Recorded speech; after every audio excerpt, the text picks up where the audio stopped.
It was his 32nd day as the Holy Father. He had one more day to live. Though the reasons and cause for his death are still the matter of much dispute, there is one undeniable fact. The afternoon prior to his mysterious death, John Paul I announced through the Vatican press office that the following day he was going to address the world on matter of utmost importance to all humanity. After almost 3 years of research, David Yallop wrote, in his book, In God's Name 1984, that the precise circumstances attending the discovery of the body of John Paul I eloquently demonstrate that the Vatican practiced a disinformation campaign. The Vatican told one lie after another, lies about little things, lies about big things. All these lies had but one purpose: to disguise the fact that Albino Luciani, Pope John Paul I, had been assassinated.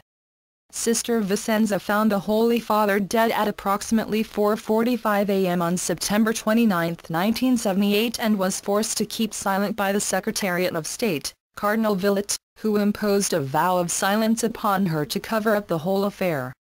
The secretaries were likewise forbidden to advise anyone of the events, without Cardinal Villot's authorization.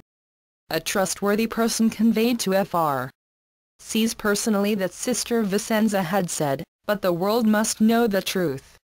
Sister Vicenza gave 2 conflicting reports concerning the state that she first found Pope John Paul I. According to her breathless words to a group of French priests that same morning, it was in his bathroom that she had found him dead. Yet another report, no doubt arranged by Cardinal Villot, says that Sister Vicenza entered the room and found the Pope sitting up in bed, with an expression of agony before he died. This discrepancy is very important if it was determined that Sister Vicenza found the Holy Father dead in the bathroom, still in his papal robes. This would indicate that Pope John Paul I died shortly after his toast with Cardinal Villot the night of September 28, 1978. David Yallop reconstructs the actions of Cardinal Villot, and paints a very suspicious portrait. It is reported that at 5:00 a.m. Cardinal Villot confirmed the Holy Father's death. The Pope's glasses, slippers, and will disappeared. None of these items has ever been seen again. Speculation is that there may have been vomit on the slippers, which if examined would identify poison as the cause of death. Cardinal Villot, or an aide, telephoned the embalmers and a Vatican car was sent to fetch them. Incredibly, the car was at their door at 5:00 a.m. What ensued in the following hour is still a mystery. It was not until 6:00 a.m.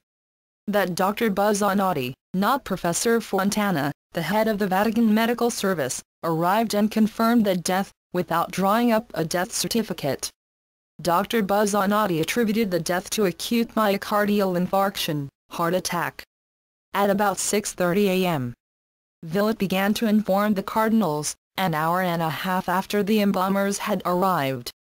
Yallop notes that, for Cardinal Villot, the embalmers took precedence over the cardinals, and the head of the Vatican Medical Service. By 6 p.m. that evening, the papal apartments had been entirely polished and washed. Yallop writes that the secretaries packed up and carried away the Pope's clothes, including his letters, notes, books and a small handful of personal mementos. By 6:00 p.m., the entire 19 rooms of the papal apartments were totally bereft of anything remotely associated with the papacy of Luciani. Villot arranged for the embalming to be performed that evening, a procedure as unusual as it was illegal. Why the rush? It is also reported that during the embalming it was insisted that no blood was to be drained from the body, and neither were any of the organs to be removed. Yallop notes that a small quantity of blood would of course have been more than sufficient for a forensic scientist to establish the presence of any poisonous substances. The planning begins. A great man dies. No conversation on the subject of the third secret of Fatima would be complete without you being aware that the death of John Paul I was not the first having to do with whatever the message of the third secret of Fatima contained. His was the second. The first was the President of the United States, John F. Kennedy. Early in 1962, emissaries of the Vatican on behalf of the current Pope, John XXIII, who requested an urgent meeting, approached President Kennedy. President Kennedy, mindful of his recent election and accusations, that he as president would be beholden to the Pope, because of his Catholic faith, turned down the request but asked for, and received papal permission for his wife, Jacqueline, to attend in his place. On March 11, 1962, Mrs. Kennedy had a 2-hour private meeting with Pope John XXIII, and as reported by her aides at the time, appeared greatly shaken. What was talked about is still to this day a secret, but rumors persist that the ailing Pope, who would last little more than a year, confided to Mrs. Kennedy the third secret of Fatima. Remember too that John XXIII was to have released to the world the contents of the third secret to the world in 1960.